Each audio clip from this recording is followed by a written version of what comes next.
तनुभीरवतु वस्ताभिरष्टाभिः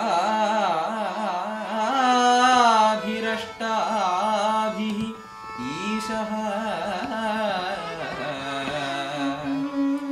तनुभीरवतु वस्ताभिरष्टाभिः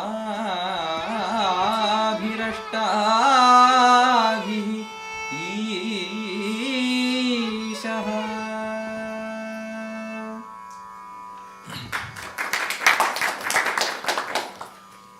That's it. A very warm welcome to all of you. Thank you for being here. My sincere thanks to Prasanna Ganapati and Asha Ganapati for hosting this program. It's a privilege to be here with you this evening. And as Prasanna Ganapati mentioned, I had the privilege of listening to Shatabadhani Dr. R. Ganesh over a decade ago. And that's what started this journey. And I'm thankful to him for this and so many other things for this journey.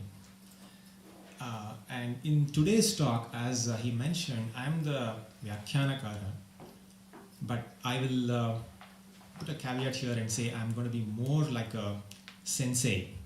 In Japanese culture, there's this, like people usually call the karate master as the sensei. Sensei literally doesn't mean master. It actually means one who was born before, or one who came before, or one who is just ahead of you. And that's all I am. If you have read Kalidasa and haven't read Kumara Sambhavam, I'm just a few pages ahead of you. And if you haven't read Kalidasa, I'm just a few books ahead of you. That's all. I'm no scholar, I'm no expert, just a Rasika who enjoys classical literature. That's it. So the program is called, this whole event is called Gamaka. And Gamaka has a storied history in Karnataka. So the earliest reference to Gamaka is probably by Jinasenacharya in probably around 800, somewhere in the 8th century AD. And then Pampa, the Adikavi Pampa in the 10th century, Ponna in the early 10th century, all of these, and Durgasimha, they all use the words Kavi, Gamaki, Vadi, Vagmi. So the art form is like this. Usually there is a poem, like a Mahakavya or any Kavya, and once the poet writes it, it has to reach everyone. So there is a Gamaki who sings the poem, who sings the verses set to different ragas. Maybe each verse is set in a different raga, and usually not to any tala. The main purpose of this is not music, but to bring out the meaning, the rasa and the bhava of the verse, and music is supposed to aid that purpose. That's all. And then there is a Vagmi, who is the Vyakhyatru, and who tries to do an exposition or explain some of the nuances that cannot be brought out through music, or increase the scope of the explanation. So this is it. And usually the works that are taken up for Gamaka are in Kannada are Kumara Vyasa Bharata, Jaimini Bharata, Harishchandra Kavya, the popular ones. And there have been cases where people have done a lot of Gamakas for Sanskrit literature, but it has become very rare these days. So this is one of the really rare instances where we have a Gamaka program on a Sanskrit literary work. And as Sri Prasanna Ganapati mentioned, probably no one needs introduction about Kalidasa. Kalidasa is rightly the greatest Mahakavi that India has produced.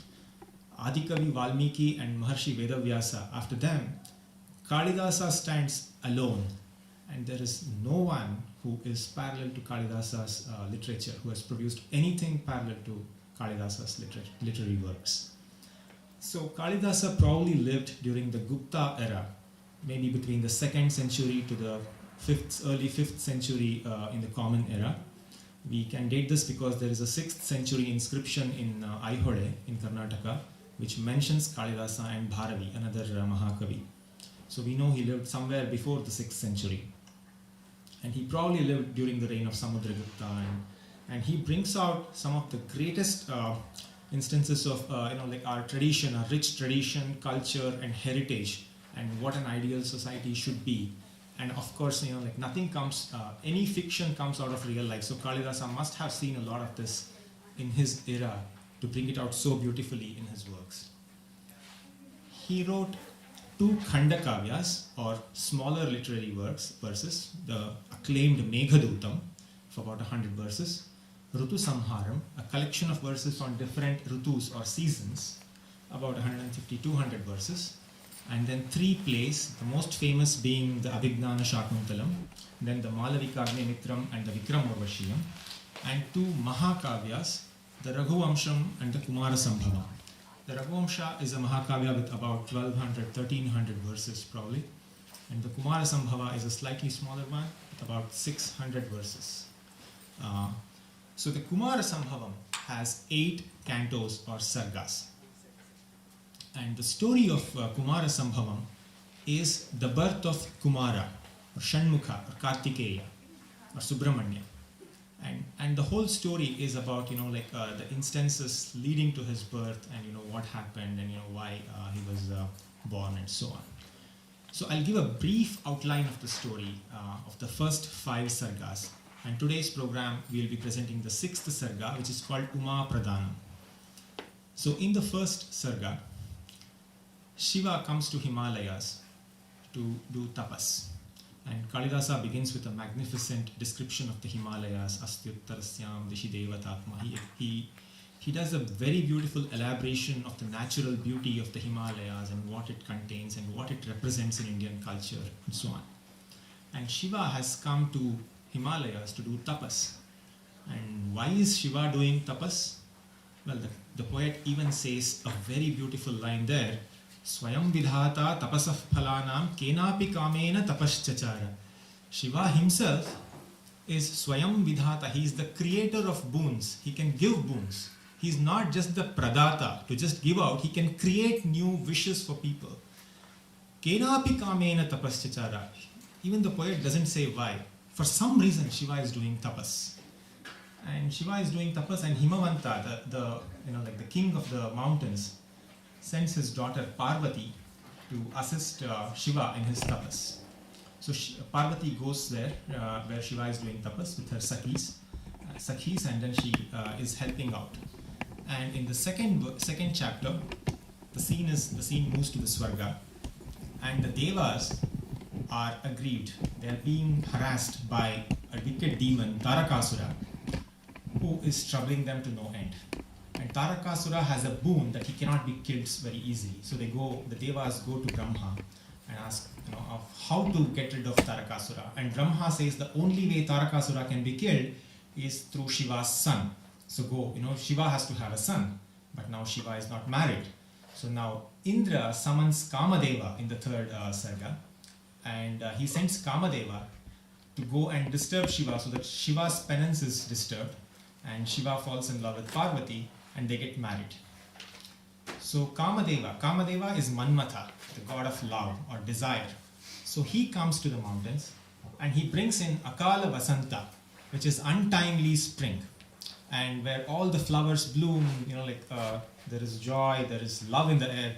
In Indian tradition, it's not December when there is love in the air, when everything is frigid and frozen. It's spring which starts 3 days from now in the lunar calendar with Yugadi, or I think in the Sauramana calendar it's probably next weekend, right? Which is the new year. So this is rightly the new year for us.